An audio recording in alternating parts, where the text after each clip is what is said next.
Part 1. Primeval Night. Chapter 1. The Road to Extinction. The drought had lasted now for 10 million years, and the reign of the terrible lizards had long since ended. Here on the Equator, in the continent which would one day be known as Africa, the battle for existence had reached a new climax of ferocity, and the victor was not yet in sight. In this barren and desiccated land, only the small or the swift or the fierce could flourish, or even hope to survive. The man-apes of the veldt were none of these things, and they were not flourishing. Indeed, they were already far down the road to racial extinction. About 50 of them occupied a group of caves overlooking a small, parched valley, which was divided by a sluggish stream fed from snows in the mountains 200 miles to the north. In bad times, the stream vanished completely, and the tribe lived in the shadow of thirst. It was always hungry, and now it was starving. When the first faint glow of dawn crept into the cave, Moon Watcher saw that his father had died in the night. He did not know that the Old One was his father, for such a relationship was utterly beyond his understanding, but as he looked at the emaciated body, he felt a dim disquiet that was the ancestor of sadness. The two babies were already whimpering for food, but became silent when Moon Watcher snarled at them. One of the mothers, defending the infant she could not properly feed, gave him an angry growl in return. He lacked the energy even to cuff her for her presumption. Now it was light enough to leave. Moon Watcher picked up the shriveled corpse and dragged it after him as he bent under the low overhang of the cave.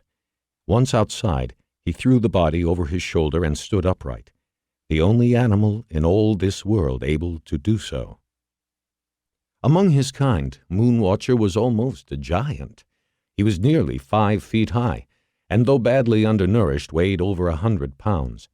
His hairy, muscular body was halfway between ape and man, but his head was already much nearer to man than ape. The forehead was low, and there were ridges over the eye sockets, yet he unmistakably held in his genes the promise of humanity. As he looked out upon the hostile world of the Pleistocene, there was already something in his gaze beyond the capacity of any ape. In those dark, deep-set eyes was a dawning awareness, the first intimations of an intelligence that could not possibly fulfill itself for ages yet, and might soon be extinguished forever. There was no sign of danger, so Moon Watcher began to scramble down the almost vertical slope outside the cave, only slightly hindered by his burden. As if they had been waiting for his signal, the rest of the tribe emerged from their own homes farther down the rock face and began to hasten toward the muddy waters of the stream for their morning drink. Moon Watcher looked across the valley to see if the others were in sight, but there was no trace of them. Perhaps they had not yet left their caves, or were already foraging farther along the hillside. Since they were nowhere to be seen, Moon Watcher forgot them. He was incapable of worrying about more than one thing at a time. First, he must get rid of the Old One. But this was a problem that demanded little thought. There had been many deaths this season, one of them in his own cave. He had only to put the corpse where he had left the new baby at the last quarter of the moon, and the hyenas would do the rest. They were already waiting, where the little valley fanned out into the savannah, almost as if they had known that he was coming.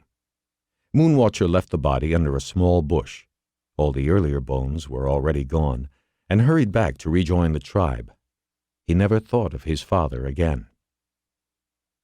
His two mates, the adults from the other caves, and most of the youngsters, were foraging among the drought-stunted trees farther up the valley, looking for berries, succulent roots and leaves, and occasional windfalls like small lizards or rodents. Only the babies and the feeblest of the old folk were left in the caves. If there was any surplus food at the end of the day's searching, they might be fed. If not, the hyenas would soon be in luck once more. But this day was a good one. Though as Moon Watcher had no real remembrance of the past, he could not compare one time with another. He had found a hive of bees in the stump of a dead tree, and so had enjoyed the finest delicacy that his people could ever know. He still licked his fingers from time to time as he led the group homeward in the late afternoon. Of course, he had also collected a fair number of stings, but he had scarcely noticed them. He was now as near to contentment as he was ever likely to be, for though he was still hungry, he was not actually weak with hunger. That was the most to which any man-ape could ever aspire. His contentment vanished when he reached the stream.